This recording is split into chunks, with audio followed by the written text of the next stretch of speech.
is going on, everyone? I'm Taylor Shelton. This is Coffee with a Beauty Reviewer, and I just want to say Happy New Year, and let's get this party started with some delicious champagne, and I'm gonna drink this in one of my coffee mugs.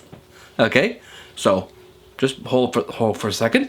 I just want to say thank you so much for watching my video, and this is going to be in the very first video of 2022, and what's a better way to start it with the top 10 movies of 2021. So with that out of the way, let's get started with today's video. Woo! Yeah, let's get started.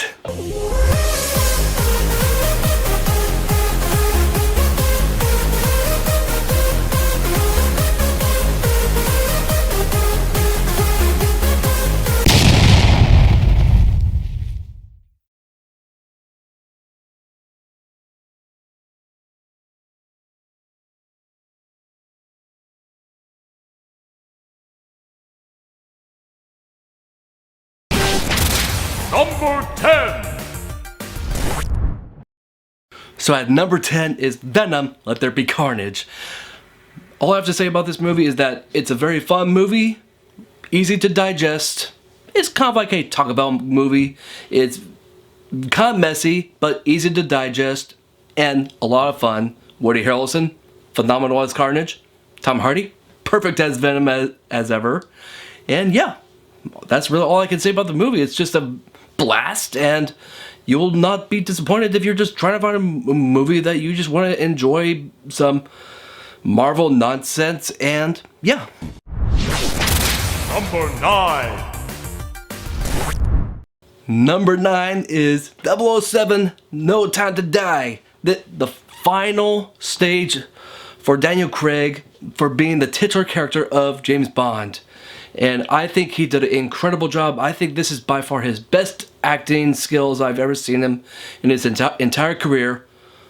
Fantastic story, incredible, very intense action sequences.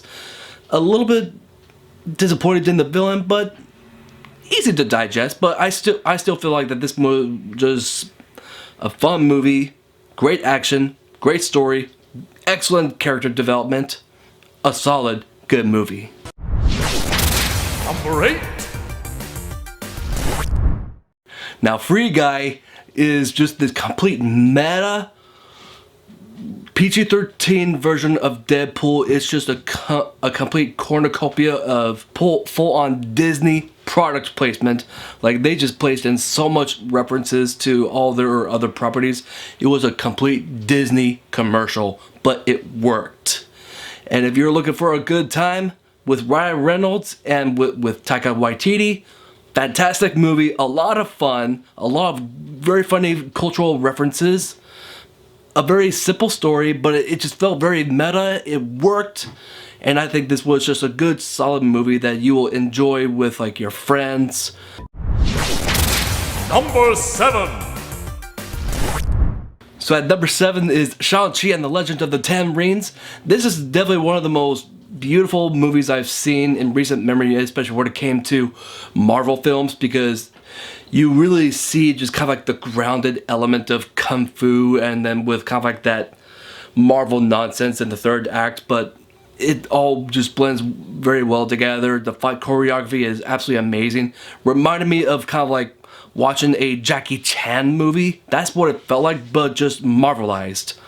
A lot of fun, fantastic villain, and Shang-Chi is a nice, new, fresh character within the MCU. Number 6. So at number 6 is The Tomorrow War, and if you have not yet even heard of this movie, it's kind of like this movie that was kind of like swept under the rug. At this point, I see this movie as kind of like the underdog in my top 10 list here.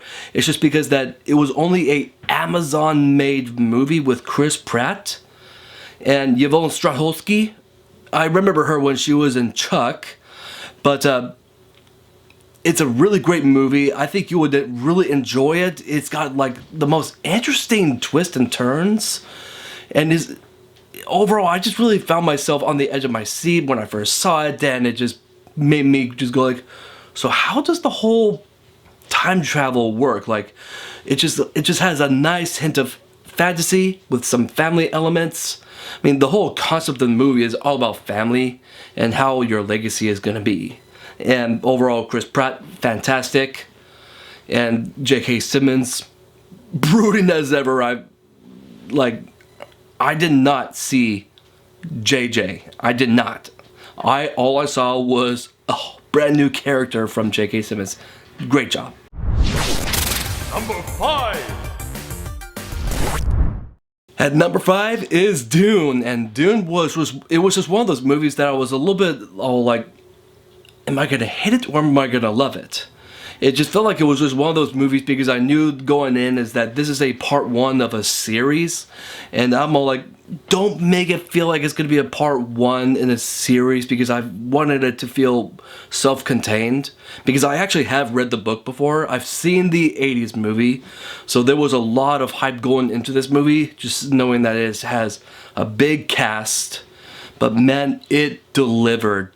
Incredible visual effects, incredible acting, great spectacle. It felt very self-contained. It didn't feel like it was like a part 1. I mean, it did have elements of being a part 1 film, but they just did it in a way where it felt like that you could just watch this movie by itself and you're all like, I'm satisfied. Like, it really felt like an actual arc. Number 4. So at number 4 is Kong vs. Godzilla, and this movie was I was waiting my entire life to see this movie, just full on grand scale. I mean, I grew up watching King Kong and Godzilla as a kid. I remember watching the Godzilla animated show that was back on X Kids, like Fox Kids. Like, I loved that show, but just the way that they just kind of like interacted with like these two titans, it just really looked like it was just full on cornucopia of two characters that I love so much, and they're just duking it out. Fantastic spectacle. Human elements, not so much, but you know what? What made this movie very entertaining for me is that this is a movie that is just a blast to watch. It's got like one of the best fighting sequences between two main characters. Like, this is up there with like Civil War. Number 3. So at number 3 is The Suicide Squad. This movie is just absolutely vibrant, bonkers, ridiculous movie I've ever seen in recent memory. But it worked so well just because that it was directed by James Gunn, who actually gave us Guardians of the Galaxy. And he knew what he was doing, and I just really loved how he made the colors just pop. It just felt so out of place, but it somehow worked within this movie. You had some of the most obscure, weird, like C-rank characters, and you're all like, who are these guys? The director just found a great way to humanize these characters. The way that you were all like, oh, okay. I can actually understand what's going on with these guys. Like, there's a couple that are complete nut jobs, and there are a couple that is like, oh, you're a villain because of this, because this happened.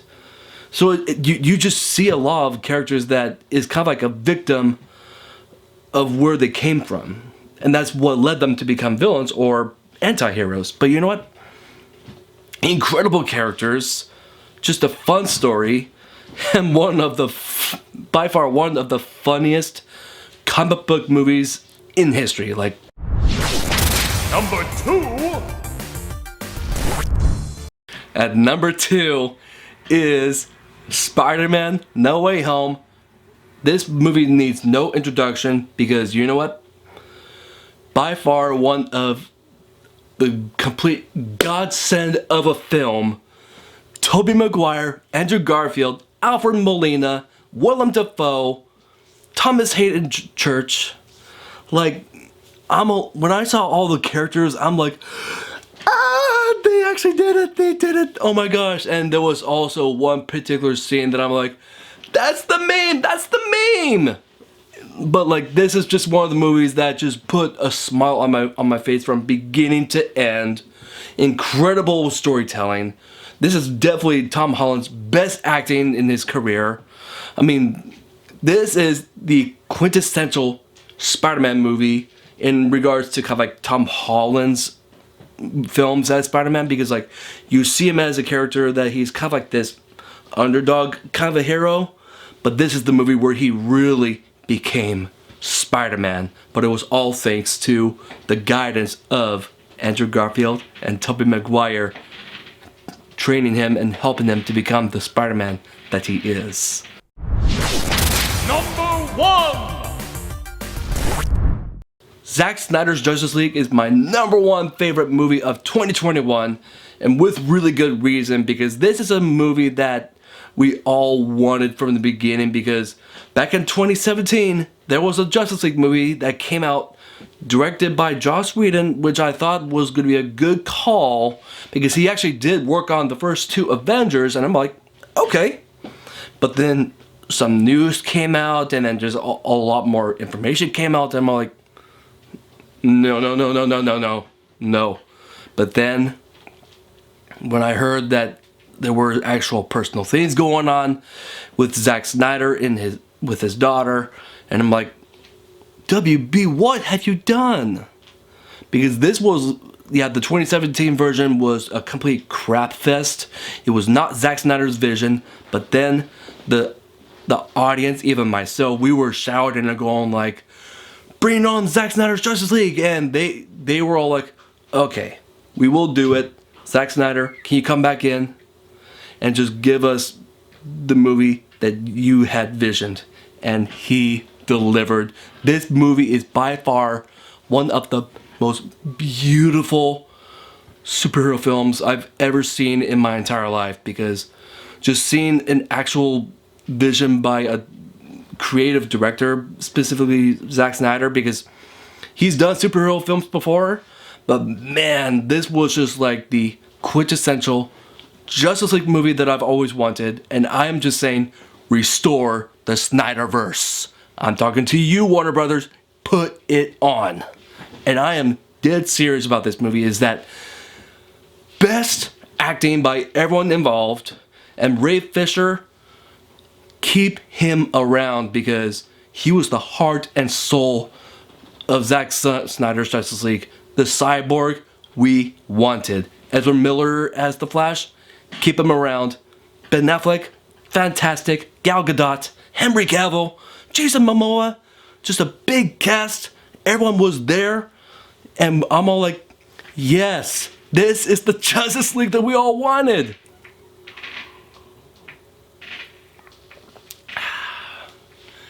Yep.